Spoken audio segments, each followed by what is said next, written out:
क्या आपने धूम 3 मूवी देखी है? धूम 3 में आमिर खान का डबल रोल है। उस आमिर खान जो 2 फॉर्म में है, वो दोनों भाई कैसे हैं? बिल्कुल एक जैसे, देखने में बिल्कुल एक जैसे, यानी कि उनकी स्ट्रक्चर कैसी है? बिल्कुल सेम टू सेम। ठीक, उनकी स्ट्रक्चर एक जैसी है। एक को खड़ा कर लो, दूसरे को बिठा लो, आप पहचान नहीं पाओगे। यानी कि क्या मतलब? उसका स्ट्रक्चर फॉर्मूला एक जैसा है, लेकिन जब आप उनसे बात करने गए, उनके परफॉर्मेंस को देखा तो जमीन आसमान का फर्क है भाई। जब उनकी प्रॉपर्टीज की तरफ गए, तब जमीन आसमान का फर्क निकला। अरे भाई, एक तो स्टंट करता है और दूसरा भाई स्टंट के नाम से डरता है। एक भाई इतना ज्यादा निडर है और बोलने का लहजा उसका बहुत बढ़िया है, और दूसरा भाई बोलने में भी लहकता है। तो ये चीज क्या है? उनकी स्ट्रक्चर एक जैसी है, दिखने में हूबहू एक जैसे हैं। ये दोनों बच्चे एक जैसे हैं, और ये डिफर है।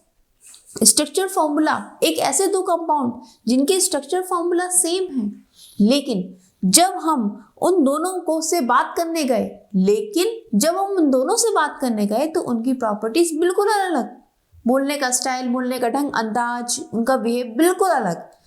बिल्कुल ऐसे ही जैसे कि 2 ऐसे केमिकल जिनकी स्ट्रक्चर सेम है, स्ट्रक्चरल फॉर्मूला सेम है, लेकिन उनकी प्रॉपर्टीज डिफरेंट है।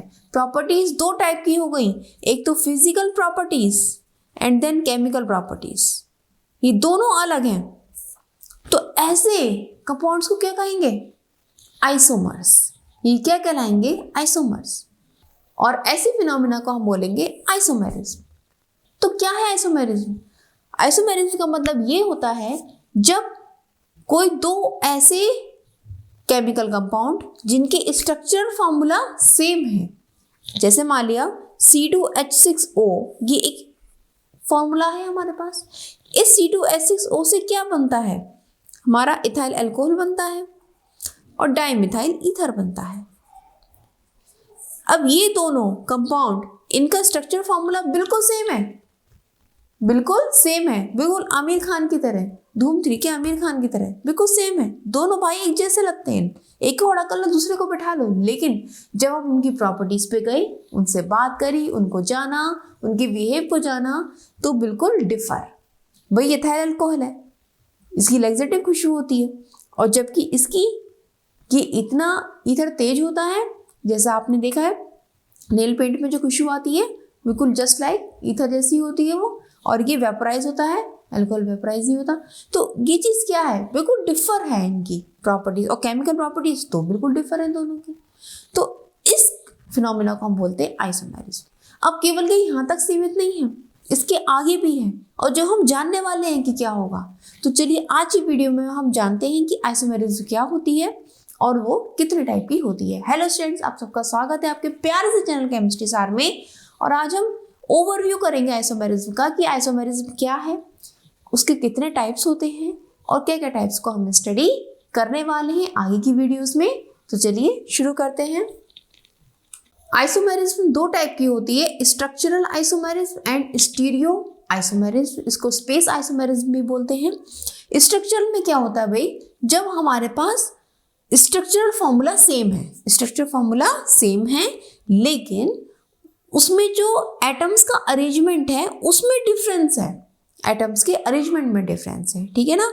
जैसे मान लिया, आप इस तरह समझ लो कि कोई भी कंपाउंड दिया हुआ है, जैसे मान लिया कोई भी कंपाउंड है, ठीक, किसी में यहाँ OH लगा है, किसी में यहाँ डबल बॉन्ड है, ठीक, मैं इसको थोड़ा सा बदल दूँ, डबल बॉन्ड हटा के यहाँ से यहाँ कर दूँ, OH को हटा के यहाँ से यहाँ कर दूँ, कहाँ पे कहीं ज़्यादा H है यहाँ लगा दूँ, शिफ्टिंग कर दूँ, कोई फंक्शनल ग्रुप की, कोई भी कार्बन की चेन है, मान लिया यहाँ पे CH2 ग्रुप है, मैंने हटा के पूरा यहाँ लगा दिया, मतलब मैं उसकी अंदर की जो पूरी स्ट्रक्चर है उसमें कुछ ना कुछ चेंज कर दूँ, तो उससे कितने टाइप के आइसोमेरिज्म क्रिएट हो सकती है? तब 6 टाइप के आइसोमेरिज्म क्रिएट हो सकती हैं। चेन में बदलाव होगा, चेन आइसोमेरिज्म। किसी डबल बॉन्ड की पोजीशन में या किसी फंक्शनल ग्रुप की पोजीशन में बदलाव होगा तो पोजीशन आइसोमेरिज्म। कोई फंक्शनल ग्रुप बदल रहा होगा, जैसे मैंने भी आपको स्टार्टिंग में ही एक एग्जांपल दिया था C2H6O का, जिससे हमारा इथाइल अल्कोहल भी बन रहा है और ईथर भी बन रहा है। ठीक है, तो अल्कोहल और ईथर अलग अलग फंक्शनल ग्रुप हो गए, लेकिन फॉर्मूला उनका सेम है, तो कि फंक्शनल आइसोमेरिज्म हो जाती है। इसलिए ये थोड़ी इंपॉर्टेंट भी होती है, क्योंकि कहीं ना कहीं थोड़ा बहुत बच्चा कंफ्यूज होता है इसमें, लेकिन अगर आप स्टेप बाय स्टेप लेके चलोगे तो इस आइसोमेरिज्म में कंफ्यूजन नहीं होगा और आपको एग्जाम्पल्स भी याद हो जाएंगे। ठीक है ना, ये तो हो गई हमारी फंक्शनल आइसोमेरिज्म। मेटामेरिज्म क्या होती है भाई?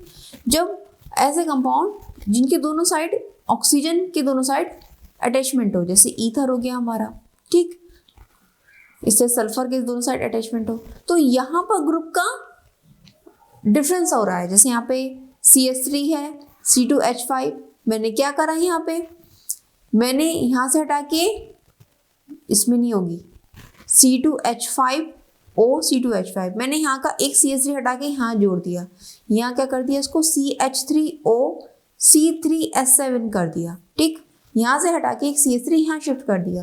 तो इस टाइप के आइसोमेरिज्म को स्ट्रक्चर तो बिल्कुल सेम है, स्ट्रक्चर फॉर्मूला इनका सेम रहेगा, लेकिन जो अरेंजमेंट है उसमें डिफरेंस हो गया, डेट इज मेटामेरिज्म। ठीक, डिटेल में अभी हम आगे पढ़ेंगे।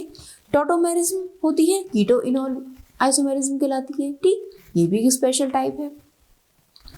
और रिंग चेन आइसोमेरिज्म, रिंग में जो आइसोमेरिज्म क्रिएट हो उसको रिंग चेन आइसोमेरिज्म करेंगे। ठीक है, तो ये 6 टाइप हो गए स्ट्रक्चर के।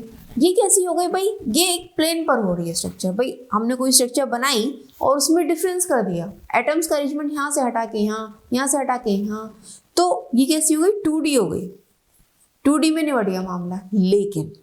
लेकिन अगर हम कुछ ऐसा करें कि 3D में कुछ डिफरेंस हो जाए, 3D में डिफरेंस, जैसे मान लिया कोई मॉलिक्यूल है, उसकी 3D स्ट्रक्चर है भाई, आइसोमेरिज्म। ये जो 3D आइसोमेरिज्म ये क्या है? सपोज करो आप कुर्सी पर बैठे हुए हो, ठीक, अब मैं आपसे पूछूं आप कैसी पोजीशन में बैठे हो? इंटरव्यू स्टाइल में बैठो तो आप क्या करोगे? बिल्कुल पैर सीधे करोगे, पैर सीधे करके हाथ नीचे करके बैठोगे आराम से।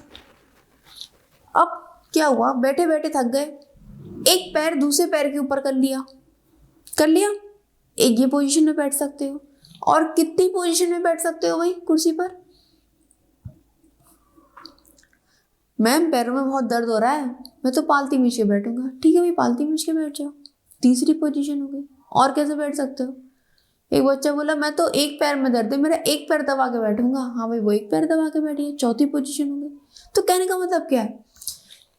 आप एक मॉलिक्यूल हो, खुद को क्या समझो, एक मॉलिक्यूल हो, 3D मॉलिक्यूल, तीनों दिशाओं में हो नहीं हो भाई? लंबाई भी है आपकी, चौड़ाई भी है और ऊंचाई भी है, तीनों चीजें हैं, लंबाई चौड़ाई ऊंचाई।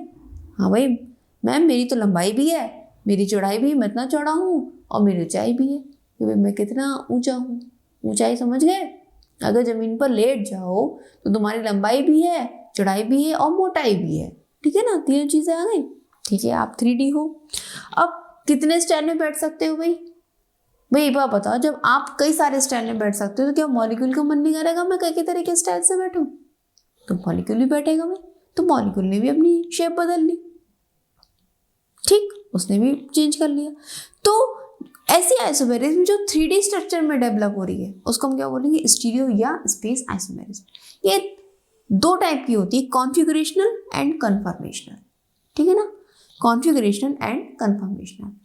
कॉन्फ़िगरेशनल भी 2 टाइप की होती है, geometrical and optical. Geometrical and optical. ठीक, अब ये क्या होती है, किस तरह से होती है, ये हम आगे वीडियोस में डिटेल में जानेंगे। तो ये था आपका ओवरव्यू आइसोमेरिज्म का कि कितने टाइप की होती है और क्या क्या आपको उस पूरे चैप्टर में स्टडी करना है। आप इसको नोट कर लीजिए, इंपॉर्टेंट है। एक बार आपने इसको नोट कर लिया ना तो आगे स्टडी करने में आसानी रहेगी कि अब हमें इतना करना है, इतना हमारा रह गया है और इस तरह से हमारा कंप्लीट हो जाना है। ठीक है ना, समझ में आ गया आपको? क्लियर है? तो नेक्स्ट वीडियो में हम स्टडी करेंगे आपकी सबसे पहले स्ट्रक्चरल आइसोमेरिज्म और उसको हम स्टेप बाय स्टेप करते चले जाएंगे। ठीक है ना, तो नेक्स्ट वीडियो मिलते हैं, तब तक आप पढ़ते रहिए। All the best.